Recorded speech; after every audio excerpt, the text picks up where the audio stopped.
abima via sa fula ekoka mala yebi to yeba ngami omona chimkono ko panza bino ko panza bino bo regretter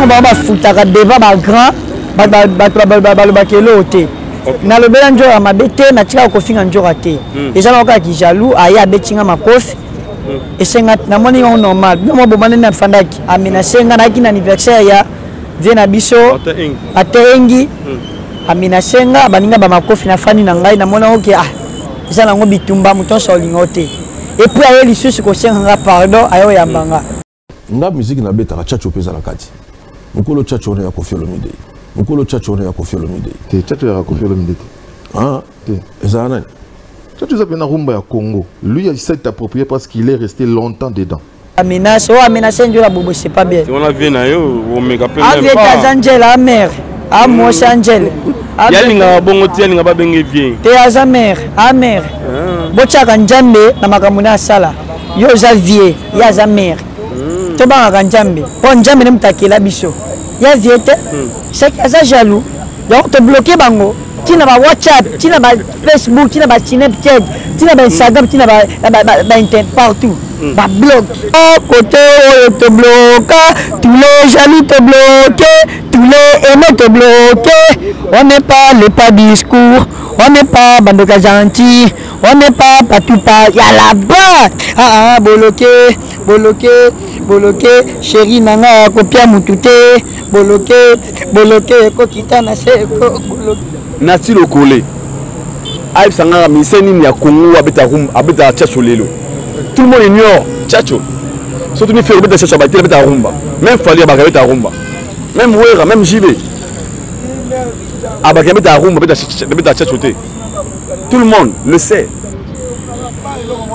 qu'on fait beta chacho mais Félix Oisé quoi reconnaître en OK mais Félix Oisé quoi il m'a oublié abiki na beta chacho donc aza ku faire ça modèle naïe il doit se trop dit mais ça modèle naïe to yebité le messala le babongo est-ce que ça vérité te mais ba musicien né ba to bazela ki ba musicien né ba boya bongo ba ba ke chacho za ya Congo ke ebima na monoko journaliste même ça vérité to za lokuta na minute ça livre vraiment ma vidéo zo circuler dans ce pays Congo tout le monde a Koffi Olomide chacho c'est Koffi Olomide moi to robo yango ko de tout le monde le sait Nassi Lokola dit que chacho en fait moi je pense que c'est une façon d'ignorer la grandeur de Koffi Olomide d'être sincère avec vous Nassi Lokola son mutu a un problème na mutu ateza pembe à l'obaka rouge on sait que je sache que Koffi Olomide c'est un grand artiste de la République démocratique du Congo, figure emblématique de la musique congolaise. Pour la biso ça la emblème la musique na biso parce que les lopeso Koffi on a zaté et ça peut gagner mususu na musique est si la té ou ya té mais et changer absence na yé aux abna grandiose na musique sincèrement dehors la caméra beaucoup de gens sont intelligents mais devant la caméra beaucoup de gens deviennent les idiots. L'homme, c'est Papa Moïse prophète.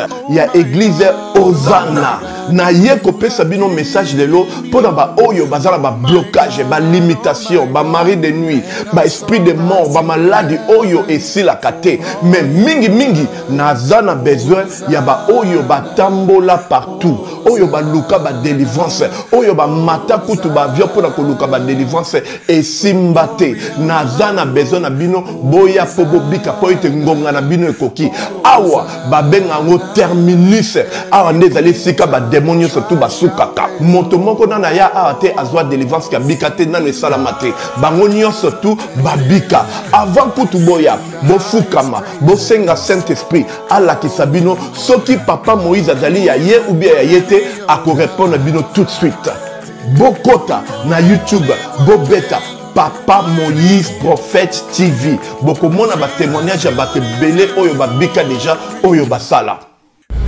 Nakumisi nzambe ya Ozana, nakumisi nzambe papa Moïse kwa biki singa na malade estomac. Na banda ko souffrir mingi na estomac. Ezaki soke kanginga nazo lala te, ezo sala pasi tina mukongo moto ezo bimangai. Kolia mate sou pasi, bablo msu kolia ngo très difficile. Depuis papa Moïse abondela pona ngai nazwa kimia. Nzambe papa Moïse asalinga minene abiki singa na estomac, na melaka lisu pantomètre na boaka ba pantomètre. Merci Jésus, Nzamba Pambola Papa Moïse. Shalom, shalom, shalom peuple de Dieu. J'avais beaucoup de difficultés dans ma vie. Nazaki Moutaba Régé. Un peu partout là, où vous en contrat, où vous Moussala, après quelques temps, Kakaboye, Mkolo compagnon Yini ou Kabou, sans raison valable.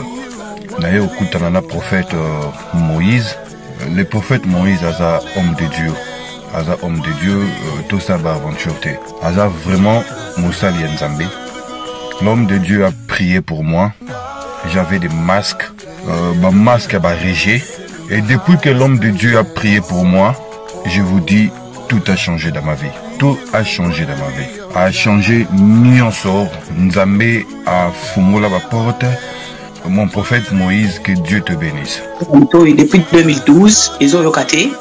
Bah docteur ba ibisanga ekoko yokati ba kina ba deux rendez-vous dans l'hôpital ya minene ba ibisanga ekoko yokati moyen pe ba sala opération pesati en tout cas ba na vanditi lelo na yoka kana ngai te na lito na nga bouche mwana na yo komo na nani na yo ko lobi mwana na nga komo mwana na nga liboso komo na nani Marcel na zoka na kangika lito yo kaka nazo ko na oyo banda ko yo kate ça veut dire que la yo ki zombe ya ngai oh ma na pusi ko téléphone musika prophète my god nazo zela bino nyonso tout dans moto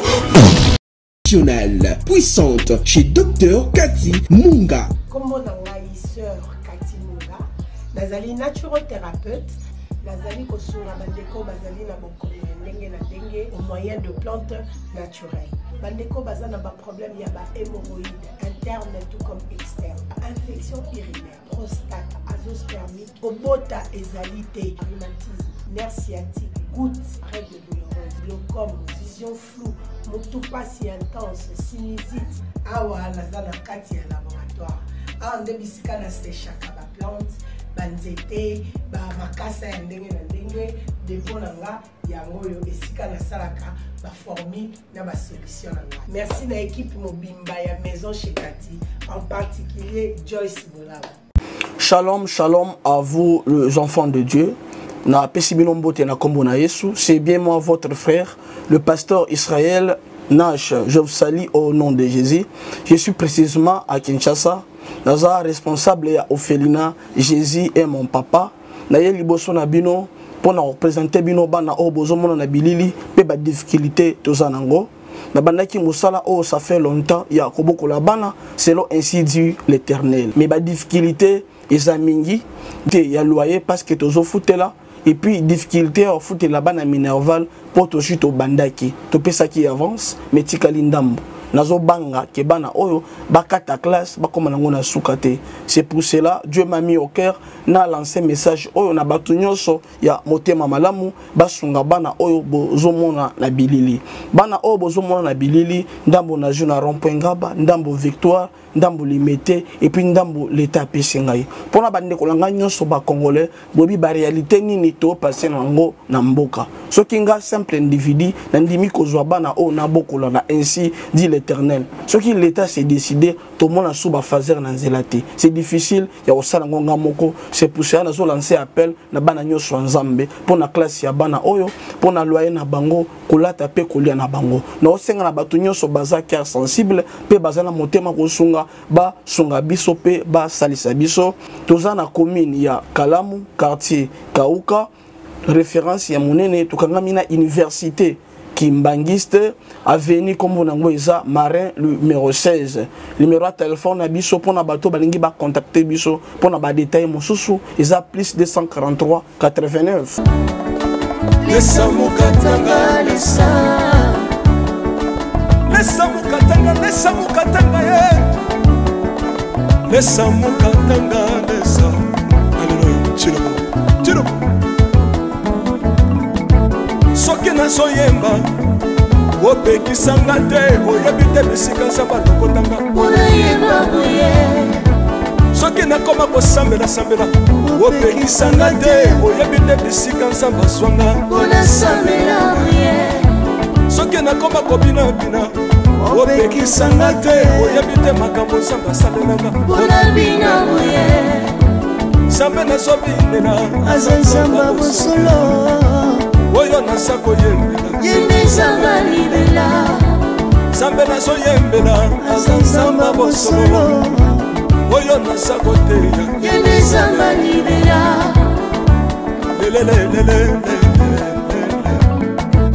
nalingi mobala oyo nalingi mobala oyo yesu aza nzambe ayoki bosenga na nga nzambe akabasa ye ayoki suje na ngai ye nzambe alonda ye nazalaka lokater apesinga lopango natambolaka makolo lelo nakomi na motuka ngai oyoyo nazalaka kobala te lelo apesinga libala apambolinga yeso apambolinga yeso yesu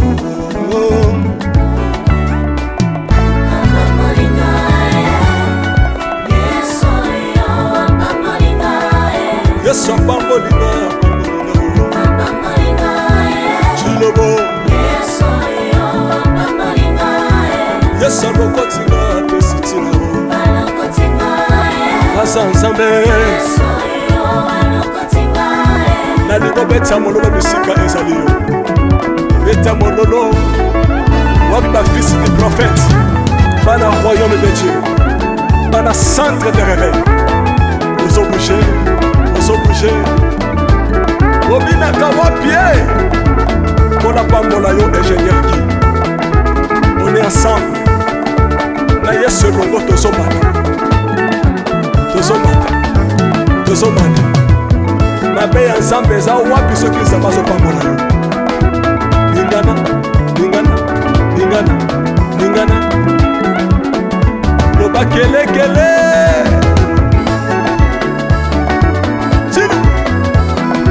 sala ngombe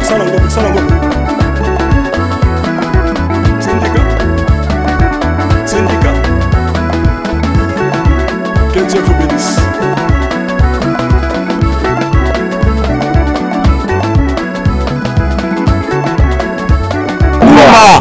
luka de lelo ngumba ayebaka ba musique alakisa yo luka bavi ayebi apa ayembaka mpe ayebi baprogramme ya point noir na Brazzaville bajimi bela ou les boss bazosela yango bela ozala na Brazzaville le 2 pe na point noir le 2 septembre yaya mopa azosila te yaya niveau ngana nganaki déjà équipe d'avance vetintaka déjà oza quartier international ela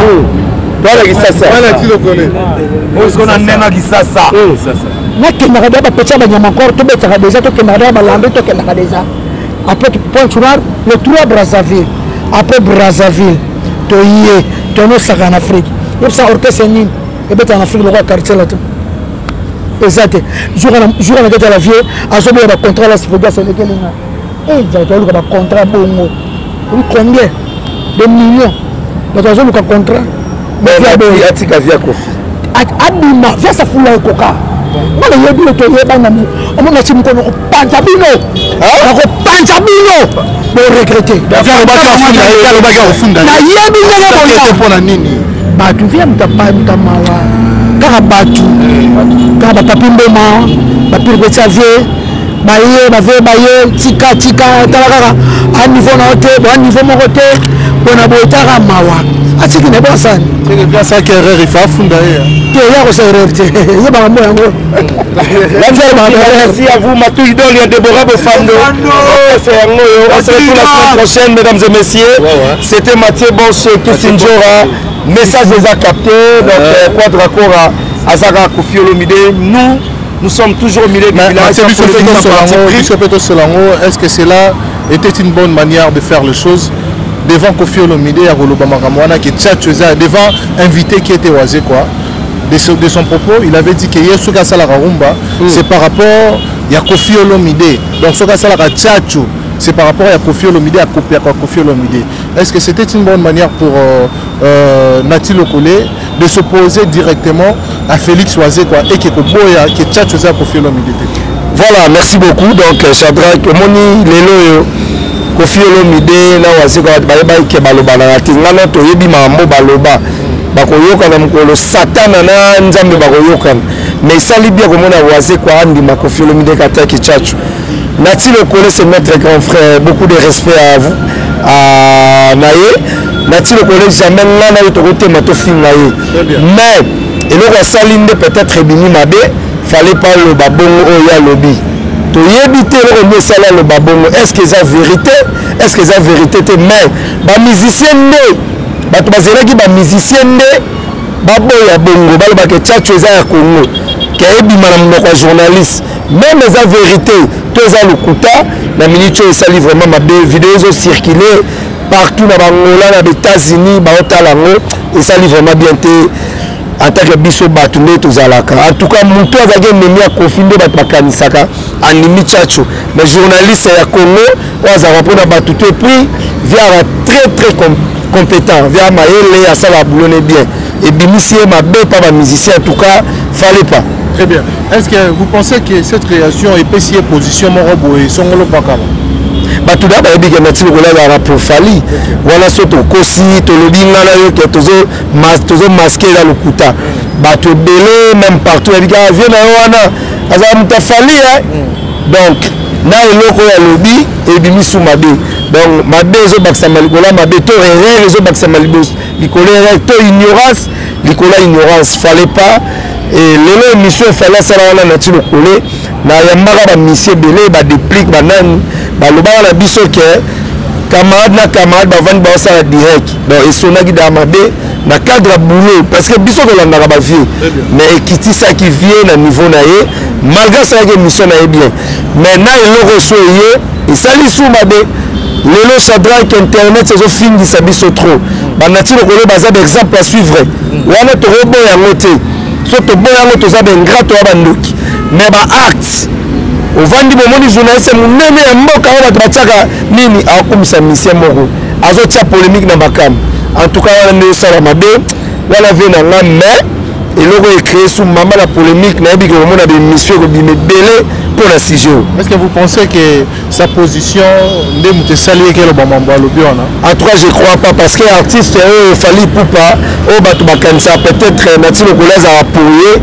azala sous na ta biloko côté. Bon na habité mutakoza la ba makamne mususu mais Fally Ipupa à la télévision le ba kaza sous na tina polémique et puis c'est lui mais c'est Kaki pas kokolonga notre ebi je ne crois pas Nati Lokole responsable père de famille avant de faire ce que ça non Fally Ipupa je ne crois pas tu vois là les 29 makuta à Assad événement à Fally à gauche droite détermination à Warriors à stade de Tonda sans polémique sans parti pris parce que tu as créé polémique mais vous en et ça polémique loyal Shadrach faut ça Moussalo les cas Mathieu Bonche fait les cas Mike Lokamba kuna les cas intel donc boulot les choses à bon on peut ça se force en tout cas et loko à lobby bon je ne crois pas mais ba congolais ba le gars ba TV wana ndimela na mille émission salam merci beaucoup monsieur Bonze voilà c'était un grand plaisir il a pu servir bino na de connaître sur la biso na msa de sala bino alors c'était comme un vite fait pour vous informer par rapport à l'actualité au outil Kobima la réaction de la biso ezali na Nati Lokole je pense que vous avez suivi l'intervention de Kissinger et celui de Mathieu Bonche je crois que si c'était fait bon mekanto ko jebino na bandaku par rapport à alors je vous dis merci, je vous suggère de s'abonner et puis de nous suggérer ce qui est des remarques et puis de commenter, de partager cette émission. Amis internautes, bonsoir et bienvenue sur Super Promo et Top Média, bien évidemment. Afrique Elengi Télévision aussi, vous voyez déjà Awa Toza en direct de Kinshasa. Si vous remarquez, Toza la Molili, nous sommes le soir dans le cadre de vous servir, dans les billes de vous servir. Cela nous oblige à repérer ces informations ainsi qu'on donne des actualités. Et alors, sur base de tous ces effets, ils ont les cabongos dans les réseaux sociaux, Toza wana au four au moulin pour repérer ces informations, pour la cabino, analyse. Aujourd'hui, je suis avec Petit Fali, je suis avec Aïdor Bokwala, je suis avec Jean Silo, Nana Bango, Tomegabe. Sur la toile, au balaba les zoloba, aux réseaux sociaux zoloba. Donc maintenant Petit Fali na Aïdor Bokwala. Petit Fali. Oh ma vie nanga ma kala be nanga ma kande bobando yambanga bo soutenanga bazan de quoi bien Christian Wonda. Jansi Wonda Aïdor Bokwala. Sadrak boyebi petit na bino courageux bolinga ko bo soutenaka ti le loyo. Vraiment na mambo Fali naza vraiment le roi moka ke yanga na otiliwa et zapeka liwa pour n'intérêt mais le façon alinga papa nanga na ninge boyebinga vraiment etika la tiliwa voilà pour nanga mais Fali le loza la ba tourner to yebaki ke Fali promettant kio a remema poto biso to yebi ke certainement na baton au Petit Fali ça déjà na mikili non vie et patience. Parce que dans la barre, na banjela mokile sekanga mokipe ndimanga na ndimate ke buna ozapeme na bino ozapeme na Fali ozapeme na ba grand star eza vie eza ta eza patience ye moka yebi ke na yebi petit nanga ata lelo telobe ko simbaka vie eza patience soko fana ke pana deja ezoko ke a connaître ya yebi yo soki ayeba ke tona bate petit na fana nango e passe nanga seka yebi yo alinga kayo ça va sur na podium amaso na répétition eza a considérer que petit nanga vie eza patience vie eza temps. Voilà, c'est ça. Voilà, merci beaucoup. Aïdor Bokwala Pekotara déjà, tout sur la vite fait. Bonsoir, bonsoir mon frère. Et puis, salutations à tout le monde. Nana, Petit Fali, Charles Amboka. Petit Fali, Charles Amboka. Bonne santé, Bokwala. Très bien par la grâce de Dieu.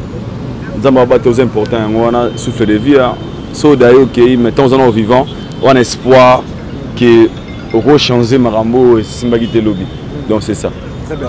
Et alors, sur base de cet effet dans l'Ingato, à moi rapide, par rapport à l'analyse en Oka Nekendaka, tout le monde a sorti médiatique qui a Félix Oisé, quoi, un salarié bon émission, pas il y a confort Nabiso, Topé Aîné Nabiso, sur ces métiers personnellement, moi, ils ont bon Nati le collé. Ma réaction sur les histoires de Tchatchou. Donc, le lenge naïe à Koboya. Et que Kofi Azali au Moutou a propulsé Tchatcho. Cela a suscité de très grandes polémiques sur la toile. Très rapidement. Et alors, quelle sera ta réaction par rapport à Maman Nagnon Soto? Alors, moi je dirais Kofi Olomide Aza icône dans la musique à Congo. Là, il faut être sincère.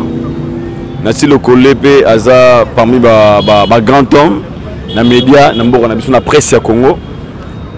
Et ce que j'avais retenu des choses dans cette émission là, un journaliste Oyo a salé ranking et un artiste.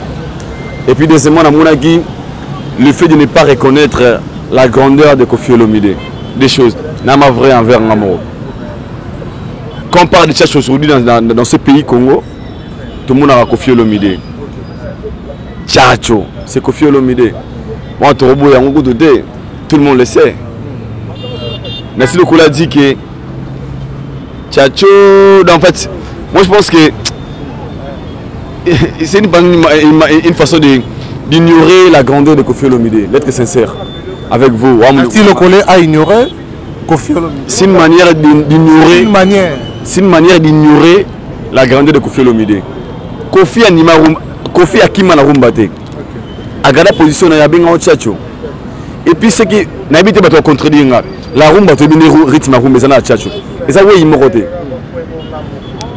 Rumba na Tchatcho oui il moroté. La foi est sincère. Rumba na rythme na ngo Tchatcho na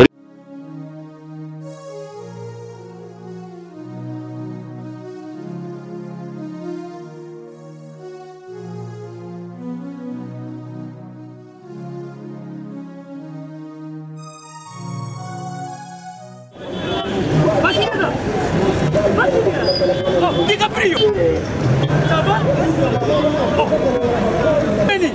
va?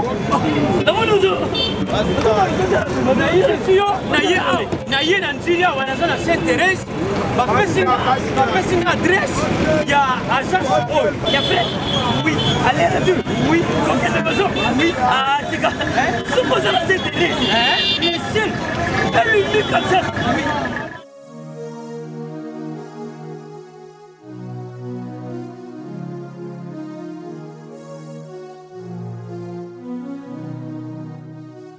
Station Sainte-Thérèse. Oui. Ce commis Sainte-Thérèse.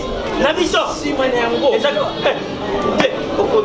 Mais ils ont ici quand il y a service, ponctualité, respect. Et puis bango, bango la rapide. Oh, 40 jours. Mais quand 45 jours, il va payer ça qui wana. Et puis quand il était mbalamo pour bien n'ingai. Azam ndeni? Non. Yes, j'y vais service. Pour ce monde. Mais ma canicide. Bonjour.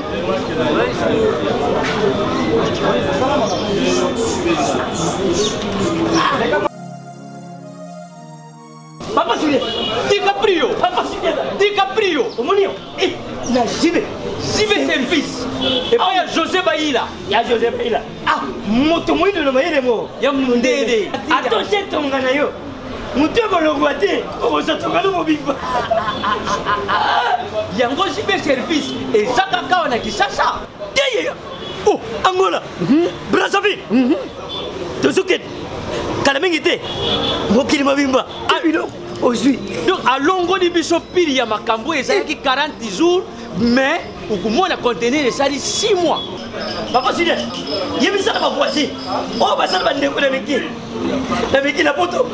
Place, il y a série, il y a côté Bilo. Et ça, il y a José Baïla. Cyber-service. Et ça, coupé tabango toujours. Frappe in aller, frappe in retour. T'inquiète. Ah ouais. Bah, José. Oui, c'est son rythme. Alors, prochainement, ils ont la façon de couper sa valeur des artistes dans il faut être sincère. Le collègue, c'est un grand, on a respecté tellement belé. On a pensé qu'un conseil de la vie, qui fanatisme, et comme ça, mon tout peu, moi, je vais manquer. Très bien. Nama franc, n'a pas la moudouté. Petit Fali, ils ont porté. Même ça m'a retenu, ça m'a ramené au port pour la. C'est innocent, s'il vous plaît. L'ongolais dans la carreau, c'est un peu ce que j'aime bien. L'ongolais dans la carreau, ma question est quelle était. Il y a un musicien, pardon vraiment, na boye zake, petit Fali zake wana, c'est maintenant de tanga aidor beaucoup na assimé, va propos nanga. Nati le collé. Aïe sanga miseni ni ya Congo abeta Tchacho lelo. Tout le monde ignore Tchacho. Surtout ni faire abeta Tchacho abeta rumba. Même Fali abeta rumba. Même Wera, même JB. Tout le monde le sait. Mais Félix Oisé quoi reconnaître en OK. Mais Félix Oisé quoi, il m'a oublié habité na beta tchatcho donc aza ku faire ça modèle naï. Il doit se trop dit mais ça modèle naï. Pour preuve, il y a Félix. Balita Chamala. C'est rien à voir avec la rumba. Même la boîte c'est babina la rumba. Eh mamé, ce qui m'a mis c'est rumba. Yoga Sigo. Ma maman talangonga zobeta est différent. C'est chaud. Pourquoi ceux qui ont un bon terme maintenant Kofi à la télévision. Le cours là Kofi Simbaraté, il y a ignoré. Ce n'est pas bien, c'est pas gentil. C'est dit à la position autour au monde en développement journaliste. Non, c'est dit à la relation qu'il a actuellement avec Kofi Olomide. Nabona Kole Fali Magambo Falaisa innocent. C'est Nassi le collège journaliste, c'est lui qui a ignoré. Ce n'est pas Fali Poupa. Donc ça par rapport à la relation, il y a un qui bandoko belé, pour permettre un vrai envers moi, sincèrement. Dehors la caméra, beaucoup de gens sont intelligents, mais devant la caméra, beaucoup de gens deviennent les idiots. Tout ça c'est dit à quoi? C'est dit à la position qu'ils veulent donner au monde, aux artistes. Que le roi au salanga bangabela kenoboui. OK, un journaliste OTK culture na wana ndenge nini. Vous prétend dire que vous êtes des journalistes. Nabi sincèrement, n'a beaucoup choqué les uns les autres. C'est un fait que j'aime bien, mais quand on a bien la moni, on y a tellement moins mouqué. Donc mais quand bien Jassi Luonda a rejoindre Bisso sur base de cet effet. Est-ce que Vous partagez les mêmes avis que Aïdor Bokwala, Ndalobi que et ça les litopé réponse au Nati Lokola Pessi Kofi Olomide, c'était pas une bonne manière pour Aïdor de parler pour l'artiste Kofi Olomide. Mon très cher frère que j'aime beaucoup, Chadra, je te salue d'abord affectueusement, Petit Fali, tout Bata Labisso de partout, il y a Théo Zambrota, Mère Nabisso, Nadine Chala, Namoni, Tonton Nanga Mtema, Clovis Fimpa et Mère Doris. Donc, pour l'interview, au moins, ils sont un problème. À tes apembe, à l'Obagaya Rouge. On sait que je sache que Kofi Olomide, c'est un grand artiste de la République démocratique du Congo, figure emblématique de la musique congolaise. Pour la biso, c'est l'emblème de la musique na biso. Parce que les lopes Kofi on a zaté. Et ça peut gagner sur la musique. La musique est ici, la thé ou quoi été. Mais, et changé. Absence naïe aux abna grandiose la musique. Nati Lokole, c'est notre très cher confrère, aîné, que je salue aussi.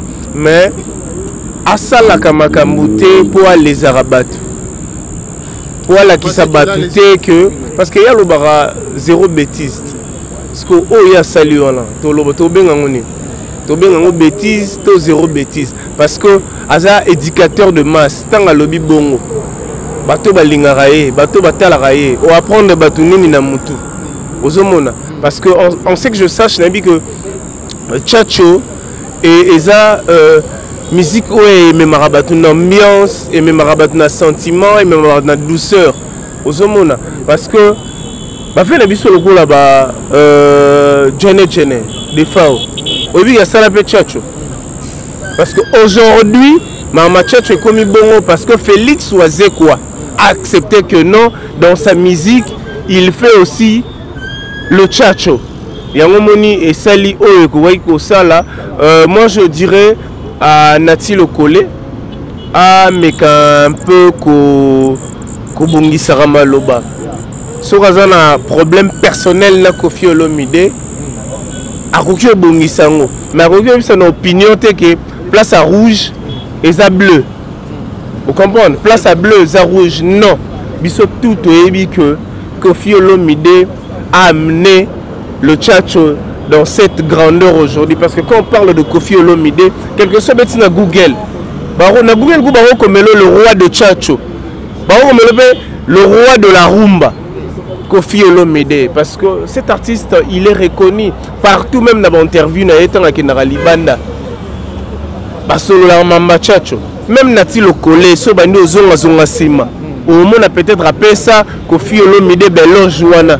Mokolo Tchatcho. Parce qu'aujourd'hui, peut-être, il y a un problème on a Kofi Olomide, il y a un lobby bongo. Peut-être des Kaka pour nous faire plaire. Bah tout mort boy. Mais en 90%, il y a un manique de John Alobama, ça c'est calculé. Bon, on va tirer. Très bien. Merci beaucoup, Jean-Sylvain Luonda. Je crois que réaction à Isaki Romain vit par rapport à la réaction si il y a Aïdor Bokwala, c'est comme si vous partagez les mêmes avis. Oh, Aïdor Balobiboy. Ah ok, Bokwala, je te salue. Ouais. Merci beaucoup. Ton Kenepena Moussicate. Ton succès à la mission de la petite Fali. Moi, on a aigle. Ouais. C'est là, on Nicolas bloqué, je peux ça ma cam. Koto te bloque, tous les jaloux te bloquent, tous les aimés te bloquent. On n'est pas les pas discours, on n'est pas Banogazanti. Ah bloqué, bloqué, bloqué. Chérie Nanga copie à mon touté. Bloqué avec 3 millions.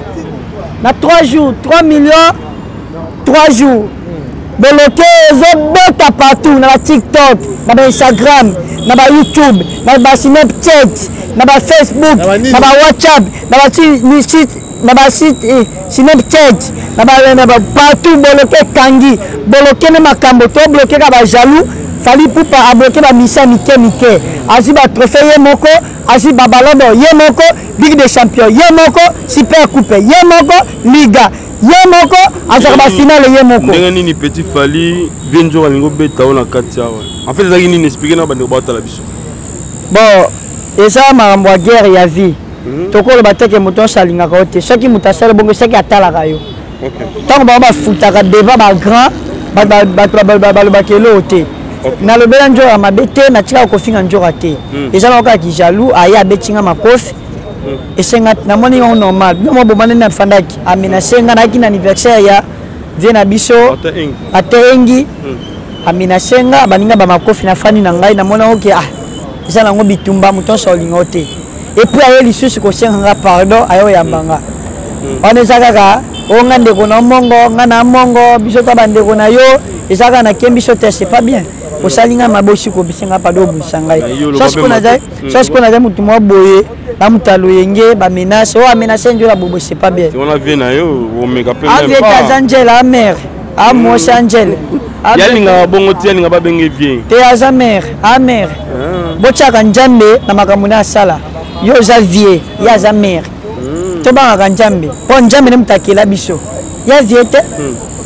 est-ce obika c'est neti moma otala aotala ngai aza vie te aza mere mpo mere okobeta mwana lokwa yo obetaka makofi oza mere mais siko ndenge nini yo okoki komanke mere oyo aza mpe mama ya bakisangi image onga na manka ye eza te pourquoi akina image teke yango oyo eza nango bitumba misiki eza nango bitumba toyebi monda misiki nde ekendaka te toyebi nde makambo yango ekendelaka te mais ye moko yebi ndenge abetelinga epai aye kosanga pardon pourquoi oye koyamba ngai namoki na manke ya respect etaki balakisa biso na baéducation mpa bapara bamena oko osilika te nabomi na moto so sikoyo aza motu moko bapesele bomonaki wana yo moko omonaki eza te naloba yo moko omonaki amenase nga bamakofi me nafani na nga kaka seki aza jaloux yango tobloke bango ntina ba whatsapp ntina ba facebook ntina ba snapchat ntina ba instagram ntina ba internet partout ba blog ba jaloux voilà mais on va pas s'espérer comme ça tokotikela yo